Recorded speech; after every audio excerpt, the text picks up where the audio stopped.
the cabinet meeting. Critical domestic policy issues. I'd like to basically provide you with an update as to how we're doing for the American people, and we're doing a lot of great things. The unemployment rate is at a almost 17-year low. The stock market is soaring to record levels. We just hit a new high on Friday, and I think we're hitting another new high today because there's tremendous optimism having to do with business in our country. GDP growth has reached more than 3% last quarter, and other than the hurricanes would have done phenomenally this, and I think we'll still do very well, but something will have to be taken off because of the tremendous problems of the massive hurricanes that we've had to endure. And now I guess you could probably add the wildfires in California. But the economy cannot take off like it really has the potential to do unless we reduce the tax burden on the families, businesses, workers of our country. And we'll be able to do that. I think we're getting tremendous receptivity from the people. I hope we get the same receptivity from Congress. But we are getting tremendous accolades for what we're doing, having to do with both reform and with the massive tax cuts. It'll be the largest tax cuts in the history of our country. We're one of the highest tax nations in the world right now, costing us millions of jobs and trillions of dollars.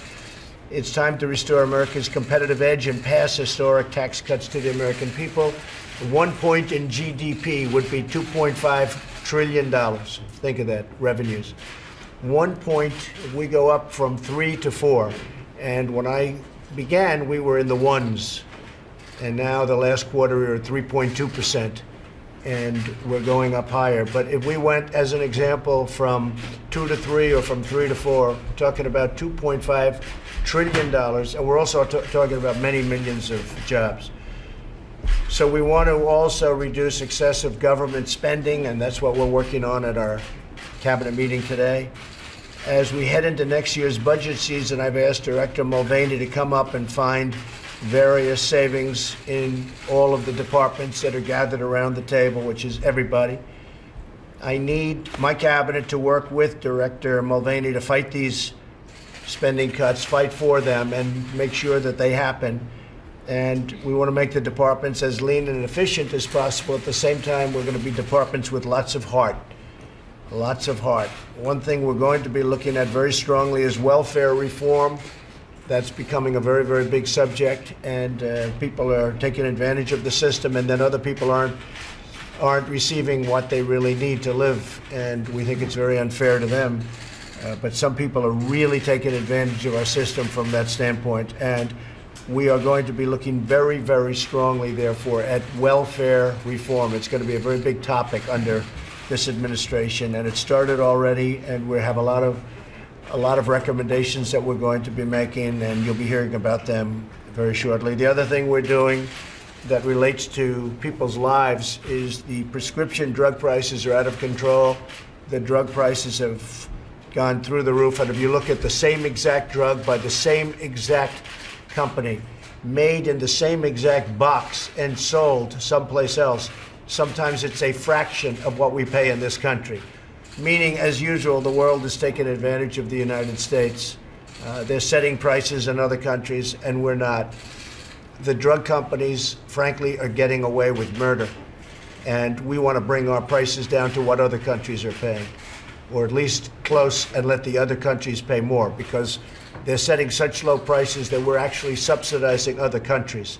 And that's just not going to happen anymore. This has been going on for years, where our people are paying so much more for, and I don't mean they're paying 2% more. I mean they're paying double, triple, quadruple. They're paying so much more that it's very unfair to the United States, as usual. Last week, I also sent a letter to Congress outlining my administration's top priorities for immigration reform. This was a bottom-up effort driven by dedicated law enforcement professionals, and they took a big oath to protect our nations. The Justice Department is doing a fantastic job on the border and with regard to immigration, more than anyone's ever seen before from a Justice Department. Thank you very much, Jeff. It's really had an impact, and a very positive impact, and now we're going to take it to 5 steps further. Our proposal closes dangerous loopholes and vulnerabilities that enable illegal immigration, asylum fraud, and visa overstays. The visa overstays are just, you're talking about numbers that nobody even knows what they are. They're so out of control. And we're going to take care of that. When you look at what's going on in Mexico, Mexico is having a tough time right now in terms of crime. More than ever, we need the wall. We have drugs pouring through on the southern border. They're literally pouring through, and we have to have the wall. We're going to have the wall. But if you look at just what's happening on the other side of the border with the tremendous crime and the tremendous problems going on, we have a very good relationship with Mexico, but there are a lot of problems, and we don't want the drugs, and we don't want the crime, and we need the wall. Crucially, we've asked Congress to ensure that any proposed immigration reform ends chain migration. One person comes in and then brings everybody in his family in with him or her. And we have to end chain migration, which is critical for creating a system that puts American workers and the American taxpayer first. Last Thursday, I proudly nominated Kirstjen Nielsen to serve as Secretary of the Department of Homeland Security. I urge the Senate to quickly confirm this really tremendously qualified nominee. And I also asked for my other nominees. We have approximately half the number of nominees confirmed by the Senate because, frankly, the Democrats have terrible policy, terrible, and they're very good at really obstruction. And one thing they do well, their policy's no good, and I'm not even sure they're very good politicians because they don't seem to be doing too well. That could be because of their bad policy. But they're great at obstruction. And we have half the nominees that President Obama had at this time. It's very unfair. They're taking everybody right out to the final moment, in many cases confirming them with tremendous majorities.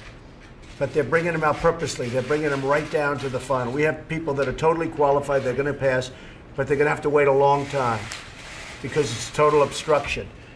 I can say the same thing with our judicial nominees, our judges. We have some of the most qualified people. The Wall Street Journal wrote a story about it the other day, that this is some of the most qualified people ever, and they're waiting forever online. And it shouldn't happen that way. It's not right, and it's not fair.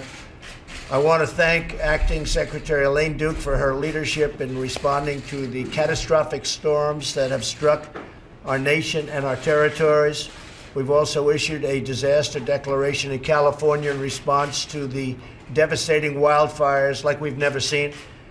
And we mourn the terrible loss of life. We have FEMA and first responders there. We have our military helping. It's very sad to watch how fast, how rapidly they move and how people are caught in their houses. I mean, it's an incredible thing, caught in their houses. So we have a lot of people helping government in California, and we've made a lot of progress in the last couple of days, but we're a little subject to winds and what happens with nature. But it's a very, very sad thing to watch. We also continue to pray for the victims of the mass shooting in Las Vegas. We cannot erase the pain of those who lost their loved ones, but we pledge to never leave their side. We're working with them very much so with the FBI and law enforcement, Department of Justice. And I guess a lot of people think they understand what happened, but he was a demented, sick individual. The wires were crossed pretty badly in his brain, extremely badly in his brain. And it's a very sad event. In each of these tragedies, we've witnessed, however, tremendous strength and heroism of our people.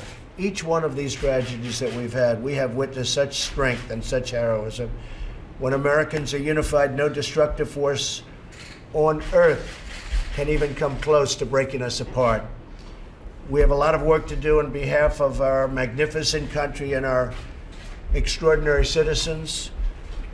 A great trust has been placed upon each member of our cabinet.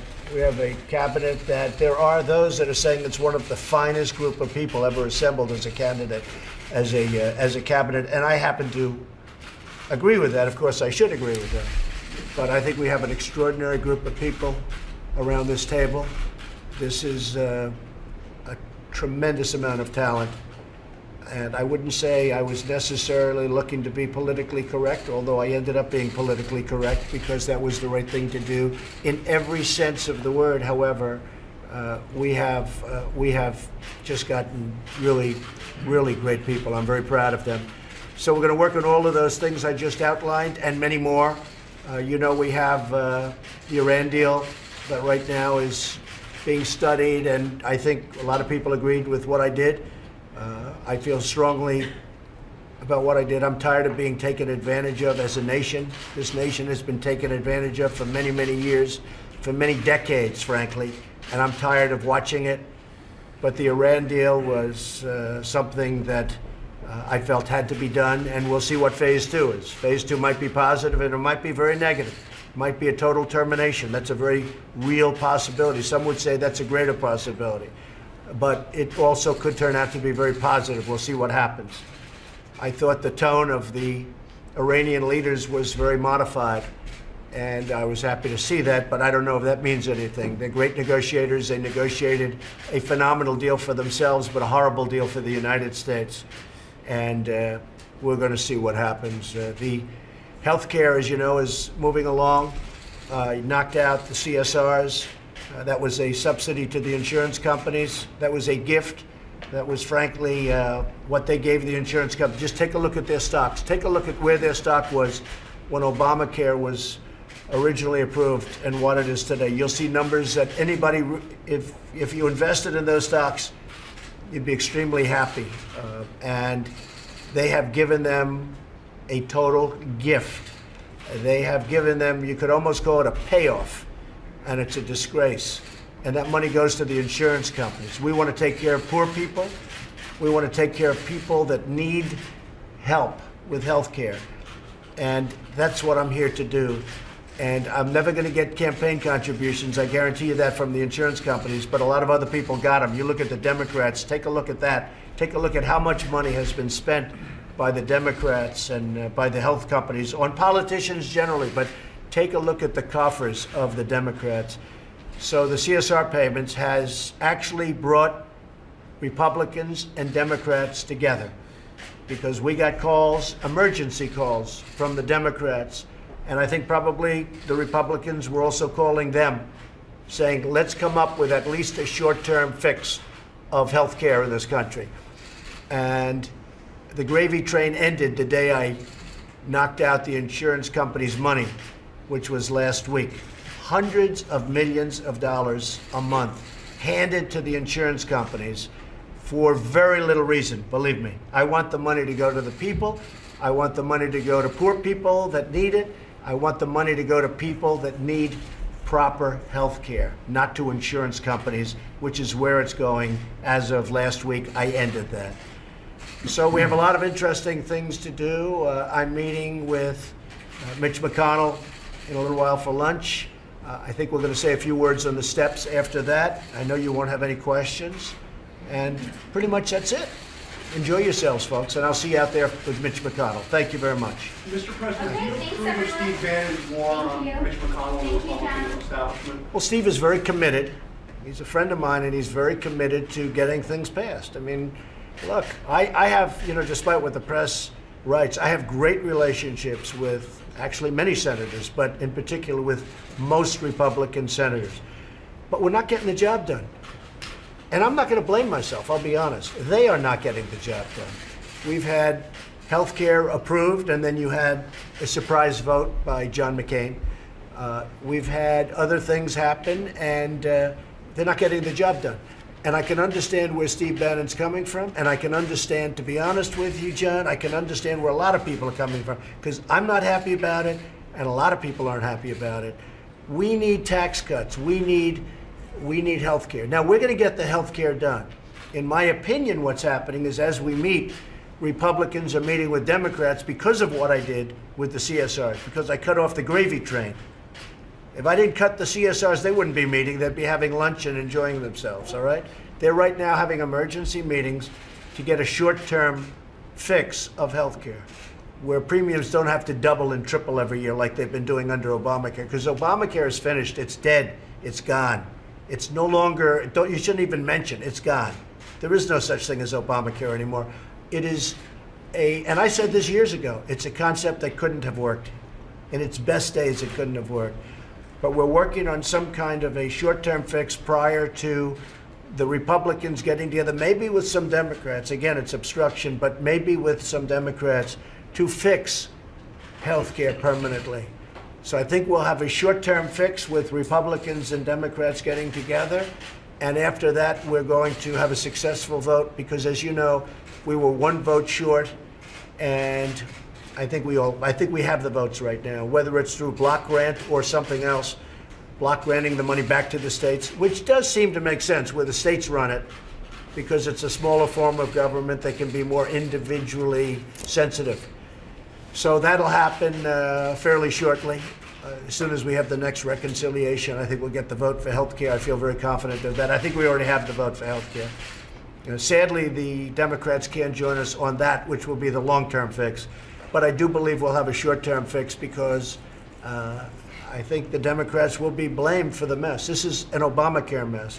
When the premiums go up, that has nothing to do with anything other than the fact that we had poor health care, delivered poorly, written poorly, approved by the Democrats. It was called Obamacare. But I think we'll have a short-term fix, and then we'll have a long-term fix, and that will take place probably in March or April. We will have a very solid vote. It'll be probably 100% Republican, no Democrats, but most people know that that's going to be a very good form of health insurance. So that'll be it. Okay? Any other questions? No? Thank you. I'll see you in a little while. Campaigning against Republicans running for re-election. Thanks, John. I know how he feels. It depends on who you're talking about. There are some Republicans, frankly, that should be ashamed of themselves, but most of them, I tell you what, I know the Republican senators, most of them are really, really great people that want to work hard and they want to do a great thing for the American public. But you had a few people that really disappointed us. They really, really disappointed us. So I can understand fully how Steve Bannon feels. Okay? Thank you very much. Thank you.